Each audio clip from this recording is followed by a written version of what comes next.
விக்ரம் எதுக்கு பிக் பாஸ்க்கு வந்தாருன்னு தெரியல.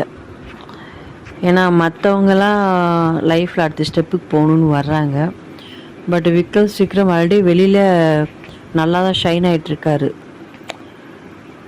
அது ஃபஸ்ட் ரீசன். ரெண்டாவது ரீசன் அவர் ஏன் வந்திருக்காரு அப்படின்னு கேட்க தோணுது அப்படின்னா, வெளியில் அவரோட டீம் அவர் இல்லாமல் எப்பயும் போலே அந்த டீம் அந்த சேனல் வந்து ரொம்ப சூப்பராக போயிட்டுருக்கு. ஆனால் விக்ரம் உள்ளே போய் அவர் வந்து ஒரு விக்ரமாக இருக்காரான்னு பார்த்தா இல்லைன்னு தான் தோணுது. ஃபஸ்ட்டு 2-3 எபிசோடு என்ன பண்ணார், ஜென்டில்மேனாகவே இருந்தார்.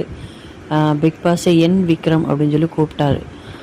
அடுத்து வைல்ட் கார்டு என்ட்ரிக்கு அப்புறம் பார்வதியோட 100 மடங்காக மாறி பார்வதியோட பயங்கரமாக வந்து மல்லு கட்டிகிட்டு இருந்தார். பார்வதி ஈக்குவலாக இறங்கி செஞ்சார். ஸோ இதை தவிர விக்ரமாக அவருடையது ஒரு ஸ்டாண்டப் காமெடியனா எதுவுமே அவரோட பங்கு அவருடைய அடையாளம் எதுவுமே அங்கே இல்லை. ஸோ இன்னும் கொஞ்சம் போனால் வந்து பார்த்தா அவருக்கு அங்கே போய் அவருக்கு பேர் அவர் இமேஜ் கொஞ்சம் கம்மியான மாதிரி தான் இருக்குது. ஆல்ரெடி இவருக்கு நல்லாவே இமேஜ் இருக்குது. எதுக்கு உள்ளே போகணும் அவசியம் இல்லை. உள்ளே போனால் விக்ரமாக ஏதாவது ப்ரூவ் பண்ணியிருக்கணும். அதுவும் இல்லை. அதனால தான் இவர் ஏன் பிக் பாஸ் போனார் அப்படின்னு கேட்க தோணுது. ஸோ இந்த வீடியோ உங்களுக்கு பிடிச்சிருந்துச்சி அப்படின்னா மறக்காமல் சப்ஸ்கிரைப் பண்ணுங்கள், லைக் பண்ணுங்கள்.